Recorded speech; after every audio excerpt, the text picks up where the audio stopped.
reduce compress video size. لو مهتم بجديد ومفيد في عالم التطبيقات اشترك في قناتي وانا هقولك وظيفة كل تطبيق، مزايا وعيوب. هوفر عندك مساحة كبيرة جدا، ممكن تعدي نص تليفونك بمجرد ما تحمل التطبيق ده. التطبيق ده محمله 500,000 مستخدم، تقييماته 4.6 تقدر عن طريقه تضغط كل الفيديوهات اللي مالية تليفونك، كل المساحة فيها بقت خلاص التليفون على اخره ومعندكش اي مساحة. مجرد ما هتحمل التطبيق الصغير دوت هتضغط 90% من حجم الفيديوهات. يعني انت شايف مثلا قدامك دلوقتي فيديو جيجا و300 ميجا، وصل ل189 بالجودة الكبيرة. يعني ايه الجودة الكبيرة؟ يعني 1920 في 1080، هنا 1920 في 1080. ما بالك بقى لو انت نزلت الجودة دي، الجودة الأقل 720 أو 640 أو 400، مع الاحتفاظ بكامل جودة الفيديو. بيشغل لك وبيدعم لك سبورت لل MP4، ال AVI، ال FLV، الموف، ال WEBM، ال MKV. كل ده بيدعمهولك وأكتر. أي فيديو يقدر يضغطهولك بمنتهى السهولة. طبعا كلنا بيبقى عندنا التليفون بتاعنا مليان، اللي عنده بقى مساحة 64 ولا اللي عنده مساحة أصعب 32، بيعاني معاناة فظيعة جدا في حجم الفيديوهات اللي بيصورها بالموبايل بتاعه.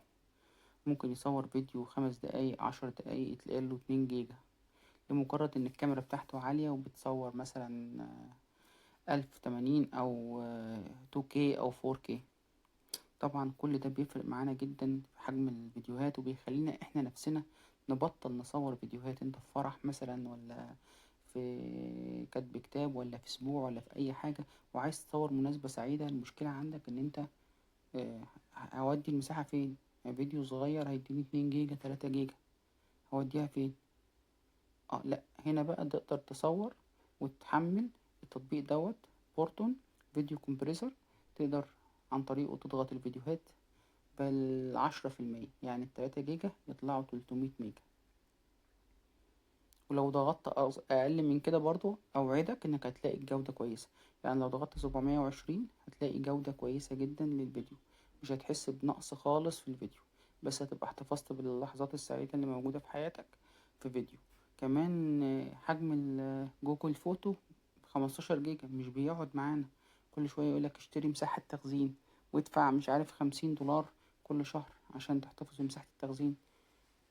يعني حاجة اوفر قوي. لكن انت دلوقتي معاك التطبيق ده، خلاص انسى بقى ان انت اي فيديو يبقى كبير ولا يبقى صعب، ولا انت عندك مشكلة في ضغط اي فيديو. هتضغط اي فيديو بمنتهى السهولة وهتحتفظ بجودة عالية جدا. كمان انت لو بتعمل فيديوهات او بتعمل محتوى على اي منصة من المنصات، فانت عندك مشكلة كبيرة جدا في المونتاج. لما بتيجي تعمل كذا مقطع، تلاقي الفيديو في الاخر عامل 4-5 جيجا. انا هرفع ازاي الفيديو ده هياخد له كام ساعة ده ابلود؟ والابلود طبعا لو انت على سرعة اب تو 30، فالابلود عندك 2-3 بالكتير قوي، بخلاف اللي عنده ابلود 70 بيبقى الابلود عنده واصل 20 او 25. فمشكلة كبيرة جدا، بخلاف ان هو هيخلص لك الداتا بتاعتك. وانت لما ترفع فيديو 4 جيجا هيخلص لك الباقة بتاعتك بسهولة جدا وبسرعة جدا. فنصيحة مني، لو انت عندك مشاكل في التخزين، او انت بتعمل مونتاج، او انت مساحتك التليفون بتاعتك خلاص خلصت ومش عارف تعمل ايه، وعندك كارت ميموري وخلصته وبرضه مش عارف تعمل ايه، وبتحتفظ بالفيديوهات وبتشيلها على الكمبيوتر، لا كل دوت انساه بقى خالص. حمل التطبيق دوت، اضغط الفيديوهات، مش هياخد منك 10 دقايق ربع ساعة وهتلاقي الفيديو بجودة عالية جدا، تقدر تحتفظ بيه على موبايلك وترفعه كمان على جوجل فوتو، وتفضي مساحة من على التليفون بتاعك، وتفضي مساحة من على جوجل فوتو كتيرة جدا لو انت عندك فيديوهات كتيرة. لو مكنتش عارف اي حاجة عن التطبيق قبل كده، فالتطبيق ده لقطة لقطة لقطة لقطة وتحفة. شير ولايك وسبسكرايب، اديله 5 نجوم عشان هم يستاهلوا بجد. ونشوفكم في فيديو جديد. سلام.